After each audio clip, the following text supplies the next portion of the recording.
Hello all. Okay, apologies for the late update, but if you saw my last video, that was about actually planting the seeds, and this is the end result. Okay, so as you can see, we have quite a lot of plants here, as you can see.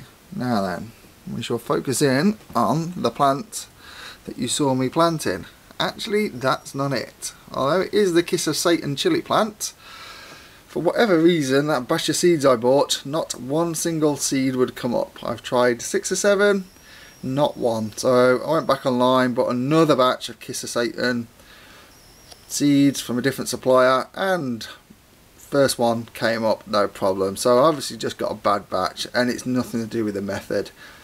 Obviously, try and get your seeds from a reputable supplier. That is the only seed I've ever had real trouble with off eBay. And like I say, all of these seeds came off eBay. And I'm going to show a few of them now. Okay, as you can see, this is probably the best plant so far. It's the chocolate naga. It's coming up very well. You can see, really bushy, and that's what we're looking for, is the bushiness. What we don't want a situation is like I've got with this plant here, which is the Scotch bonnet plant, which you can see behind. She's basically just gone really leggy because it's reaching for the sun. It's got no leaves on its stalk, so they are coming through. It's just got leaves on the top. That's kind of what we want to avoid. It's the bushiness that will get you lots of chilies, basically. And a way of encouraging bushiness is to pinch the plants out. Okay, I'll show you one I pinched out a week ago, which was this one here, which is the Poblano. As you can see, I just basically nipped the top off him there, and as you can see, all that's done is made loads of new leaves lower down and encourage bushiness. So I shall demonstrate a pinching out technique right now, and I'm going to use this bird's eye chili plant here.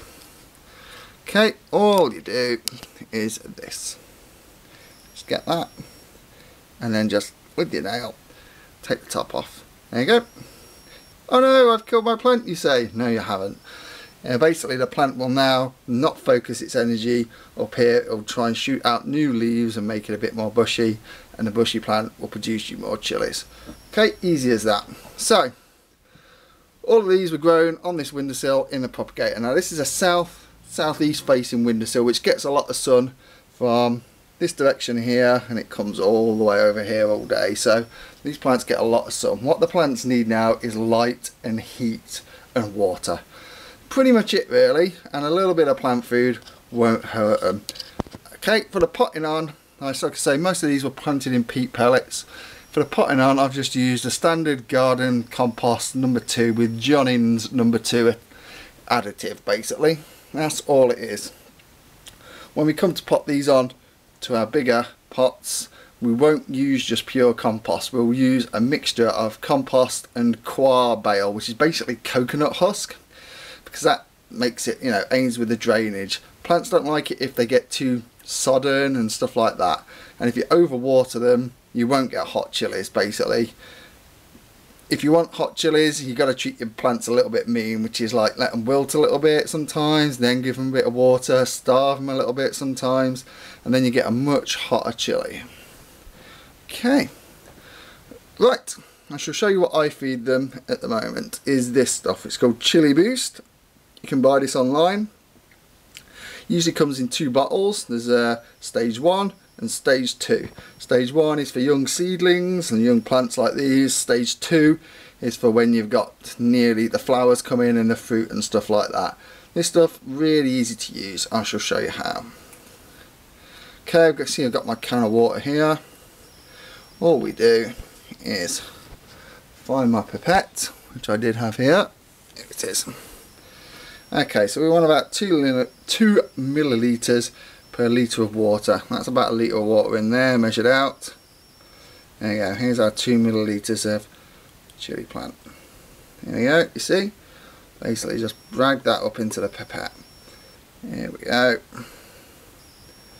And we just do this in the water. You'll see it turn a nice dark colour. Now you can use, I'm only using 2 millimeters. It says 3 for plants, but I usually stick with 2 because when you water them, you can also use the 2 milliliters of foliage spray, which I will demonstrate here. Okay, let's give that to every last bit. Is in there. Okay. Right. Another money saving tip. The plant pots you see, all of these were about £1 for 20 little plant pots from the pound shop. No need to go mad here. They're not going to stay in these obviously forever. These are just stage 2 until they go on to their bigger pots, which are 5 and 6.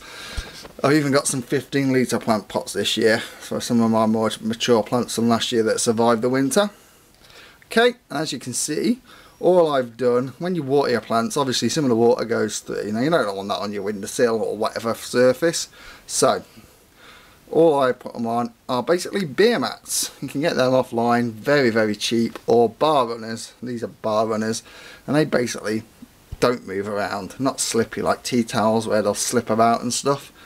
That's all I use. And we'll just give them a quick spray here. Don't want to overdo it. As you can see, some of these are still in the propagator, and some are coming along a lot better than others. That's our Kiss of Satan. I mean, he's a month behind the curve, unfortunately. Yeah, whatever happened with that batch of seeds, I just didn't want to know. But the next batch of seeds worked perfectly fine using the same method I showed you in my last video. And these were all planted at the same time, as well as this one at the back. This is a Fatale. That was planted in January, the same time as this chocolate naga, and look at the difference.